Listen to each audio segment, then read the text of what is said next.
Welcome back, students. Today we, are, we will study about the flux through a closed surface. And during last class, we have studied about electric flux and how this electric flux is calculated. We have discussed the calculation of electric flux that was called phi. Now, during this class, and we have seen on what the factor electric flux depends. It depends on surface area. It depends on field strength of the electric field, that is E, and another one was it also depends number of lines of forces passing through a area which is held in the passage of the electric lines of forces. Today our topic is electric flux through a closed surface. Let us consider a closed surface of arbitrary shape. The positive normal is taken to be outward from the volume being enclosed. If the case is such that either field is non-uniform or the surface is curved, then we divide the surface into very small patches of area del A called differential area. The direction of differential area at each patch will be taken as the outward drawn normal to the surface. It is also assumed that these are approximately flat and are so small that electric field is uniform over it.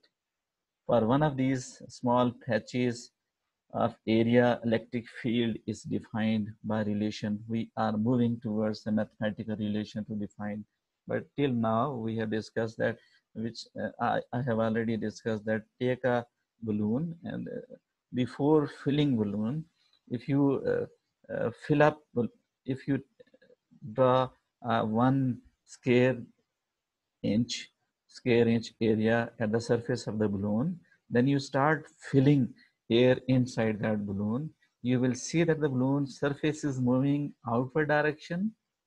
The area which you have marked, that is also moving in outward direction. If anybody asks you what is the direction of the air blown by you, it is also moving along the same direction. So this is the concept. If you replace it with electric field, electric lines of forces are moving along the same direction as the direction of the area is. So we consider a closed surface, and when we see there is a non-uniform electric field, so we divide that closed field into small patches of area which is having the same electric field strength. At the end, look, this one is the figure to understand. This is a irregular type of closed surface, and starting from this point, these are 4 examples, but you have to divide up to nth number of small areas, uh, this whole surface into nth number of small area. So smaller is the area, smaller you are, basically more uniform electric field you are getting. Another example which you have already discussed, in case of potential energy, when you have calculated absolute gravitational potential energy or work done due to variable force, what you have done, you have divided the whole height equal to small portion patches of the small gaps. So the reason was very simple, to minimize the variation of the force. At the end, you have added up the whole and you have calculated the whole work done. It happens in case of physics when you are calculating different numbers of physical quantities. So what you do, basically you divide the whole surface into small area so that that area becomes having uniform quantity. Now here you have divided this area into small patch. It is del A1, this next one is del A2, third one is del A3, fourth one is del A4. So the electric lines of forces passing through this area is E1. Now the next one, it is E2. But the most important thing is that both the area have the same electric lines of forces. Similar is the case for the del A3 and then del A4. You see all area have the same electric lines of forces. These all have uniform electric field. So which formula will be used to calculate the electric field then? First of all, we will calculate del A1, E1, then we will calculate del A2, E2. If it is phi 1, it will be phi 2, and this one will be phi 3, and this one will be phi 4. Then what will be the total electric flux of this area. Phi n will be equal to phi 1 plus phi 2 plus phi 3 plus phi 4, and plus you have, if you have extended it into nth area, then it will be plus del n.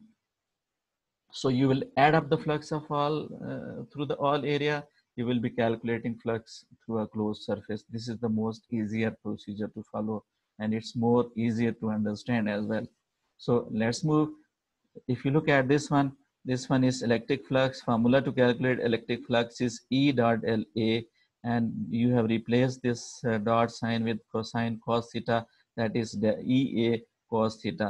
This is the formula to calculate flux from any surface area, that is del A. So this is only for one. You have to, there is an assignment for you. You have to calculate phi 1, phi 2, phi 3, and you have generalized it up to phi n. Then it will be E1 del A1, then next it will be phi 2, E2 del A2, then phi 3, it will be phi 3, it will be E del A3. E will remain same throughout because you have same uniform electric field. So what you have done at the end, you move up to calculate total flux through the surface. We have added the flux through each patch. Each patch you are adding. So there is a simplest formula in mathematics which is used to calculate the total flux. This is a summation sign, and this is electric flux through the whole closed surface which you have divided from ith to nth number of area and ith to nth number of electric lines of forces you are taking. Basically, although it's same, but you are considering this formula. So EI, A del I, whatsoever here you are using I, here again you are using I, so you are taking lower limit. This I value is starting, you have started adding this uh, E1 del A1, and you are ending up to this one, that is En del A1.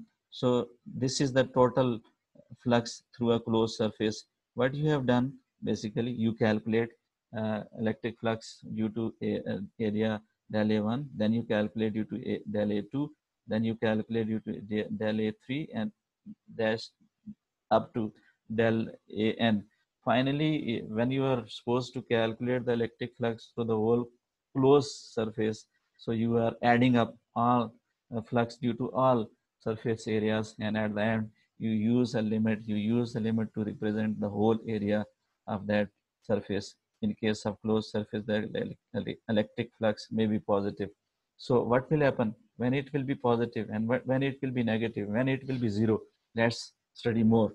Negative or zero, depending upon the number of lines entering or leaving the surface. When it will be positive, then positive is, if you look at positive flux, the electric flux is positive if net number of electric field lines are leaving the surface. There is source of field lines in the closed surface. Source of field line is inside, and the electric lines of forces are moving outward.